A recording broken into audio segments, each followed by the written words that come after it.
Do you know what I really don't like about album rankings? You want to talk about one of your favorite bands and you have to start with a few very little things that you don't like. In my case, this is Aberrations of the Mind.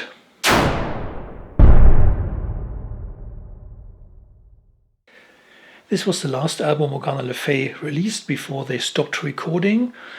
They have always been appearing at festivals and things like that, so they never officially split up, but this was their last album. And now, Maximum Energy. There are some very modern sounding songs on here, like Caught in the Treadwheel, Aberration of Mind. This is modern thrash metal, really, without the melodies that Morgana Lefay was famous for in the Secret Doctrine days. And the last track, Over and Over Again, makes you painfully aware of how much you have been missing that during the rest of the album.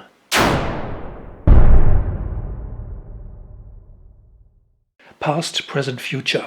The problem with this release is the overall concept, because there's one new song, Sculptures of Pain. That's a great song. I was accidentally with the band in the studio when they were recording it. If they had released Sculptures of Pain and Lost Reflection as a single, this would have been a wonderful release, but unfortunately they extended it to an album. The songs which were chosen are the slowest and most melodic from the previous albums. Like this was going to be a ballad sampler, and this kind of release doesn't make sense for a power metal band.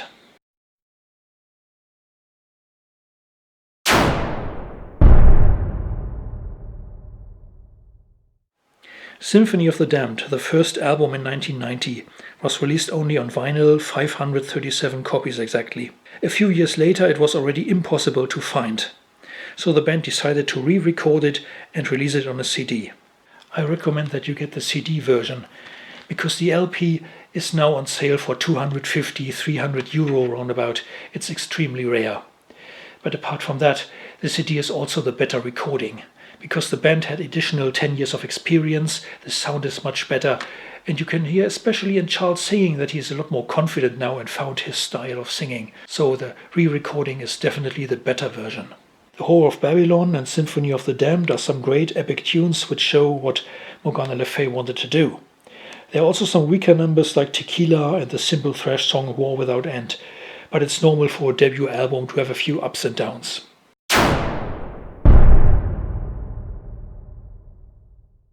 Grand Materia is a fascinating concept album, very interesting to read, about the story of an alchemist who lives for hundreds of years under various identities. The songs are sometimes really good, like I Roam or Hollow, but some songs also give the impression that the whole thing is a bit too confined within the boundaries of the concept story. It's better for Morgana Lefay, I believe, when they just can play any songs they like and have fun. It's not the easiest album.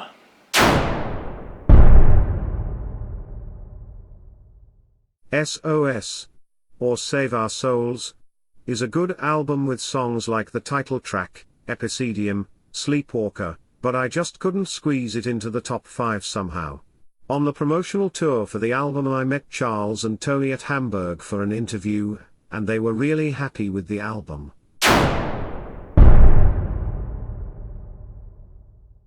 Knowing Just As I is the record which made me a Morgana Lefay fan. The best songs to me are Red Moon, Salute the Sage, Wonderland and Rumors of Rain. It's surprising that so few of these were still played live in later years.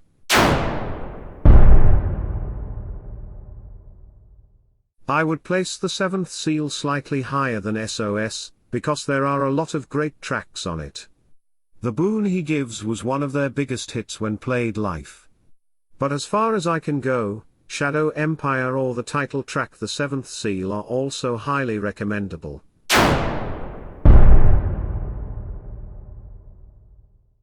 The Secret Doctrine, the third album, shows Morgana Lefay when they fully develop their own style. Rooms of Sleep, What Am I or The Mirror are some very strong songs. Tommy Karpanen and Tony Eriksson formed a great guitar duo, and Charles' voice was stronger than ever in songs like The Mirror, for example.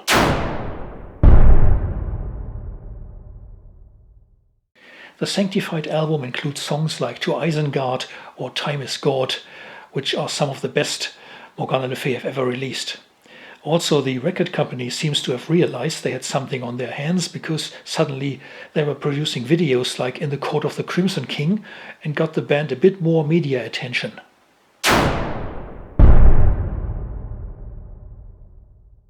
Malfiquium is a concept album just like Materia was, but the individual songs are a lot stronger. The Chamber of Confession is a scary intro. The Source of Pain and Madness are very powerful, crazy songs. Victim of the Inquisition is more melodic, more melancholic. Master of the Masquerade shows some thrash influence, and Creatures of the Hierarchy is a groovy, sing-along tune. So there's a lot of musical variety, and I think this is Morgana Lefay at their strongest.